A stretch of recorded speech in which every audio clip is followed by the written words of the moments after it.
Estamos no ar com o programa Bem-Estar Criança, aqui pelo canal Net Cidade, o canal da gente. Hoje recebendo a Lívia Silva, coordenadora da Instituição de Acolhimento São Francisco de Assis, lá de Praia Grande. Eles que realizaram aí o primeiro Fórum de Acolhimento Institucional de Criança e Adolescente, interface com a rede na busca de novos caminhos. Esse foi o tema do evento que aconteceu lá na Câmara de Praia Grande e durante o programa nós traremos uma matéria que fizemos por lá. Lívia, tudo bem?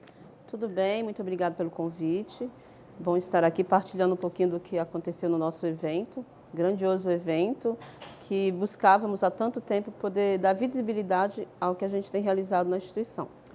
Bom, vou começar do início, como diria aquele grande pensador, que eu não me lembro o nome agora. Instituição de acolhimento, para quem está nos assistindo, o que seria uma instituição de acolhimento?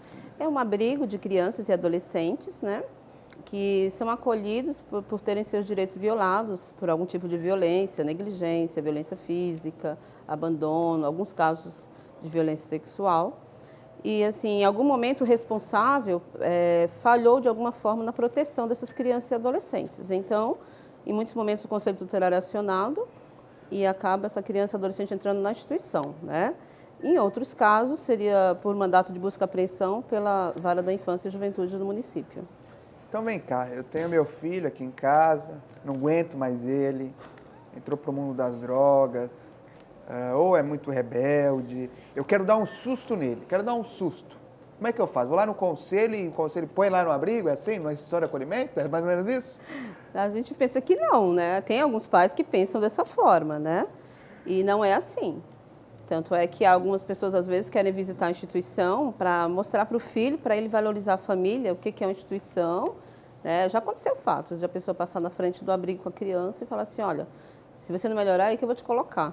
E não é assim. Na realidade, não é susto. Muito pelo contrário. É uma instituição que vai acolher, vai proteger e vai fortalecer essa família para que ele retome a vida no convívio familiar dele. Então, a questão do susto, muitas pessoas ainda, pessoas assim que mais leigas, né, têm esse entendimento. Acho que assim, o nosso país ele é um país novo, 500 anos. Né? A democracia, então, é mais recente ainda. Então, eu acho que principalmente nossos pais, nossos avós, ainda traz na cultura aquela coisa do orfanato. Muita criança era colocada no orfanato, era abandonada. Né? Isso era normal no país. Então, as pessoas ainda carregam isso até hoje. Isso, exatamente. E não é mais assim que funciona, não existe mais. Não mesmo, até porque é a responsabilidade da família. Né? Então, assim, é muito mais fácil, eu não estou dando conta, né? Então eu vou entregar para o Estado. E não é dessa forma. Né? Então, houve uma época lá atrás que realmente era o famoso juizado de menores. Né? Então, a criança, o adolescente ficava lá, tanto aquele que cometeu algum tipo de ato infracional ou aquele que a família não reunia condições de cuidar por questões financeiras mesmo, socioeconômicas, né? Isso foi lá atrás, hoje não. Hoje a própria lei prevê que a questão do acolhimento institucional é emergencial, que tem a forma emergencial, mas assim, tem que ser a última instância. Isso está no ECA, não pode ser a primeira, né? Recentemente até mudou o nome, porque eram abrigos. Exatamente. O Agora, termo instituição de acolhimento até recente, coisa de 2, 3 anos para cá. Isso, de 2, 3 anos para cá. 2009, com a reformulação do estatuto. Exatamente. A questão do plano de convivência familiar, né? Então, é recente essa coisa do acolhimento, porque tem a questão do estigma também. Eu vou até, não sei se você perguntaria isso em algum momento. Pode ficar à vontade. Mas a questão, por exemplo, de repente, as nossas crianças, eles estão numa moradia provisória, como se fosse a casa deles. Não é a casa, mas é como se fosse. Então, eles estão lá dentro, eles têm as atividades externas, tem escola, né, tem esportes, tudo eles fazem lá fora. O abrigo seria mais para dormir, se alimentar e fazer as atividades, né, escolares, né, externas. O que acontece? Muitas crianças, às vezes, traz isso em atendimento, que fica chateado quando chega na escola, que eles saem da perua da prefeitura e falam, olha lá, é do conselho, ela é do conselho. Tipo assim, ele fez alguma coisa errada para estar no conselho tutelar. Já fica até o recado aí para você, professor, para você, professora, para você, diretor de escola, né? Porque essa fala nem sempre vem só dos outros alunos, vem muito de professor e diretor de escola, de funcionário de escola. Então, não tenha esse tipo de conceito, né? Olha, ele ali é do abrigo, é da instituição de acolhimento, primeiro é do conselho tutelar. Eu fui conselheiro, no conselho não tem uma criança. Vocês podem, em qualquer sede de conselho tutelar, não existe uma criança, né? Porque tem essa pecha, a criança está lá no conselho. Não está no conselho, fica na instituição de acolhimento. Então, acho que esse preconceito não deve existir, né, Lívia? Exatamente, porque machuca muito. Imagina uma criança que já foi assim retirada do seu ambiente familiar, Vitimizada de alguma forma. Exatamente, onde ele já tinha suas coisinhas mínimas, mas tinha seu cantinho, Ao de repente invés de chega, ser acolhido na escola, né? Então, de repente chega na instituição de acolhimento, assim as pessoas têm preparo para isso, para poder estar cuidando dessas crianças adequadamente, mas assim é um atendimento mais coletivo, não tem aquela coisa mais individualizada que tem dentro da sua residência. E aí já chega assim, perdi minha família, vai, provisoriamente, né? E chega na escola, todo mundo aponta, entendeu? Então é complicado. Tanto é que assim, as crianças ainda vão de perua, da perua da prefeitura, e os adolescentes não. Até porque a gente trabalha a questão da autonomia, e se a gente olhar para o nosso dia a dia, como que é, de repente, você libera o seu filho para ir para uma balada, um exemplo, né? Ou assim, numa balada, umas 10 horas da noite, você chega lá de carro na frente, a molecada toda vê que seu filho adolescente está, né? Olá, olá, tira sarro, né? Então, os adolescentes não tem muito essa, não. E a gente trabalha também a autonomia deles, né? Então, vai pegar ônibus, vai para a escola, vai para o seu esporte. E aí a gente trabalha algumas questões dentro da instituição. Se foi, se não foi, nós temos como mensurar isso, né? Se voltou, se não voltou. Exatamente. Até uma outra Tudo questão, isso que as trabalhado. pessoas têm muito preconceito. Ah, fulano fugiu do abrigo. Mas ele estava preso? O abrigo é uma cadeia, uma prisão, uma fundação hipótese casa? alguma. Ele está cerceado do direito dele de ir e vir? Como é que funciona ali? Em hipótese alguma. Assim, Como é que é trabalhada essa questão? Porque as pessoas acham que ele fugiu do abrigo. é muito mais fácil a gente trabalhar essa questão dentro da instituição do que fora. Porque realmente fora vem isso. Nossa, mas como assim? Ele fugiu. Vocês têm que prender ele aí. Não tem que prender. Você prende seu filho na sua casa? Você não prende, é uma Consegue nem dar casa. conta, né? Exatamente, né? Então, assim, se ele foi... Como que a gente faz em casa? Se ele bolou aula, por exemplo, ele chega em casa, normalmente se dá uma restrição. Ou você não vai jogar game hoje, ou você não vai deixar de fazer algo. No abrigo, a mesma coisa. Descobrimos alguma coisa, ia ter um passeio muito legal durante a semana, naquele passeio você não vai. E isso é trabalhado com adolescente, é trabalhado com criança também, porque às vezes a criança, por algum motivo, não quer ir para a escola naquele dia, então ele fica naquele período no abrigo, porque não adianta você mandar a criança para a escola, se você já avalia que ela fala que não vai, mas não é só falar pelo comportamento, senão ela vai dar trabalho na escola.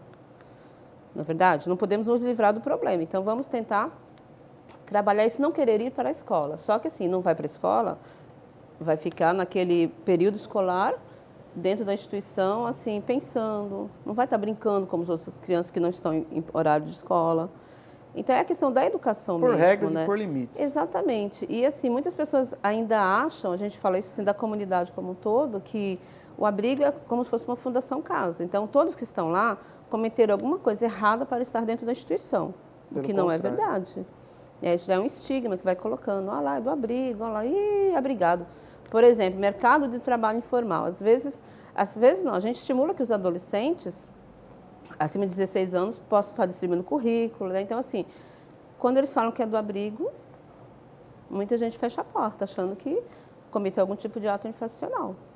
Então, a gente acredita que essa questão do fórum, né, realizado, possa sensibilizar e multiplicar, né, pessoas que possam lá fora na sociedade, no comércio, nas escolas, falar o que realmente é uma instituição. Não é o melhor lugar do mundo, como alguns acham, né? Vou tirar daquela família que tem muita sujeira na casa, que é pobrezinha, e vou colocar no abrigo. Muito não é vizinho, assim. Muito diretor de escola. Nossa, mas estava tão bom estar lá no abrigo, na instituição de acolhimento, né? Porque não falta, porque chega higienizado, está mais gordinho, é pontual às vezes, né? Mas nada melhor do que o lar, do que uma casa. Exatamente, porque A quebra de vínculos, ela não é interessante. Não. O que é trabalhado, Lívia, para uma criança, para um grupo de crianças ou adolescentes, uma família, chegar na instituição de acolhimento? O que é trabalhado antes para se evitar isso? Então, na realidade, esse também foi o objetivo, né, do fórum, é resgatar um pouquinho o papel da rede como um todo. Que rede seria essa, né?